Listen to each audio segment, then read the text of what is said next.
নমস্কার বন্ধুরা, কৃষ্ণা কিচেন ব্লগে আপনাদের সবাইকে স্বাগত। আজকে 2 চামচ ঘি আর 100 গ্রাম গোবিন্দভোগ চাল দিয়ে দারুণ একটি রেসিপি বানাবো। আপনারা স্কিপ না করে সম্পূর্ণ দেখবেন। দেখুন এখানে আমি 2 চামচ ঘি দিয়ে দিয়েছি, আগে থেকে ঘি গলে গেছে। দিয়ে দিচ্ছি 1 বাটি গোবিন্দভোগ চাল। আমি চাল ভালো করে ধুয়ে নিয়েছি, ঘিয়ের মধ্যে দিয়ে দিলাম। এবার ঘি আর চাল ভালো করে আমি নেড়ে নেব। এই রেসিপিটি কিন্তু বন্ধুরা দারুণ মজার হবে, আর বানাতেও খুব সহজ আর খেতেও টেস্টি। সুতরাং আপনারা স্কিপ না করে সম্পূর্ণ দেখবেন। স্কিপ করলে কিন্তু বুঝতেই পারবেন না কি তৈরি করছি। এবার ভালো করে ঘিয়ের সঙ্গে চাল ভালো করে ভেজে নেব।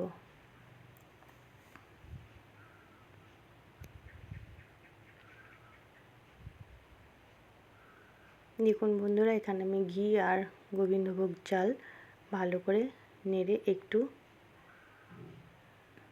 শুকনো শুকনো করে নেব।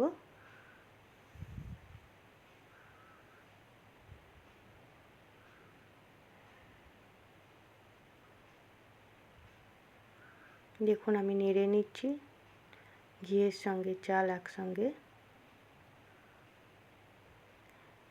এই গোবিন্দভোগ চালের মধ্যে ঘি দিয়ে নেড়ে নিলে বেশ দারুণ টেস্ট হয় খেতে, আর গন্ধটাও খুব সুন্দর হয়। দেখুন চাল আমি খুব সুন্দর করে নেড়ে নিয়েছি, আরও একটু নেড়ে নিচ্ছি। এখনও পর্যন্ত চ্যানেলটিকে যারা সাবস্ক্রাইব করেননি, সাবস্ক্রাইব করে পাশে থাকবেন, আর পাশে থাকা বেল আইকনটি ক্লিক করবেন। নতুন কোনো ভিডিও আপলোড করার সঙ্গে সঙ্গে নোটিফিকেশান পৌঁছে যাবে সবার আগে আপনাদের কাছে। বন্ধুরা দেখুন চাল বেশ ভালো মতোই আমি নেড়ে নিয়েছি। এবার আমি এই চালের মধ্যে দিয়ে দিচ্ছি দুধ। এখানে আমি গরুর দুধ দিচ্ছি বন্ধুরা। প্রথমে আমি 1 কাপ দুধ দিলাম, সেটা 500 গ্রাম। টোটাল আমি 1 কিলো দুধ দিচ্ছি।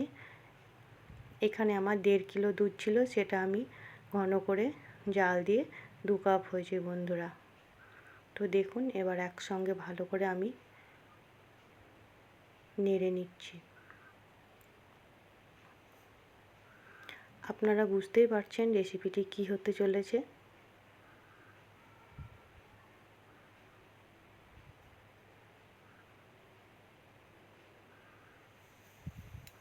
দেখুন দিয়ে দিলাম 2টো তেজপাতা।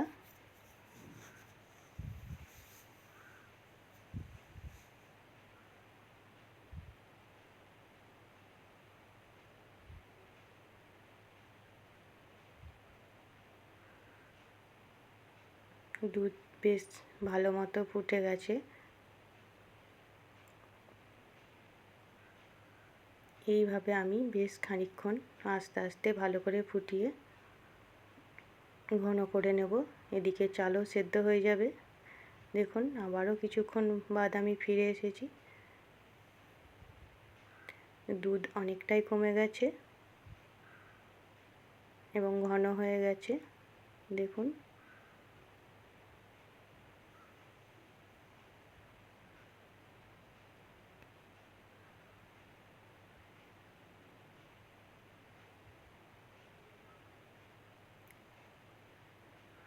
তাহলে বন্ধুরা রেসিপিটা কি হচ্ছে তাহলে বুঝতেই পারছেন। শীতের শেষে আরও একবার আমি বানালাম খেজুরের গুড় বা নলেন গুড় দিয়ে গোবিন্দভোগ চালের পায়েস। তাহলে রেসিপিটি খুবই সহজ আর খেতেও কিন্তু দুর্দান্ত হয় বন্ধুরা। আর এইরকম গোবিন্দভোগ চালে ঘি দিয়ে যদি নেড়ে নিয়ে পায়েস বানান বন্ধুরা, খেতে দারুণ টেস্টি হয়। আপনারা অবশ্যই একবার বানাবেন। যদি রেসিপিটি ভালো লাগে লাইক শেয়ার কমেন্ট করবেন এবং ফ্রেন্ডস ও ফ্যামিলির মধ্যে প্রচুর প্রচুর শেয়ার করবেন বন্ধুরা। হ্যাঁ, একটা টিপস আপনাদের বলি, এই যখন দুধের মধ্যে গুড় দেবেন তখন কিন্তু গ্যাসের ফ্লেম একদম লো করে রাখবেন, না হলে দুধ ফেটে যাওয়ার সম্ভাবনা থাকে বন্ধুরা। আমি এখন গ্যাসের ফ্লেম একদম লো করে আমি ভালো করে নাড়াচাড়া করছি। তাহলে বন্ধুরা কত সহজে তৈরি হয়ে গেল খেজুরের গুড় বা নলেন গুড়ের পায়েস। আপনারা অবশ্যই একবার বানাবেন, খুবই ভালো লাগবে। আমি নামিয়ে নিলাম। সম্পূর্ণ ভিডিওটি দেখার জন্য আপনাদের অসংখ্য অসংখ্য ধন্যবাদ। আবারও চলে আসবো নতুন কোনো ভিডিও নিয়ে।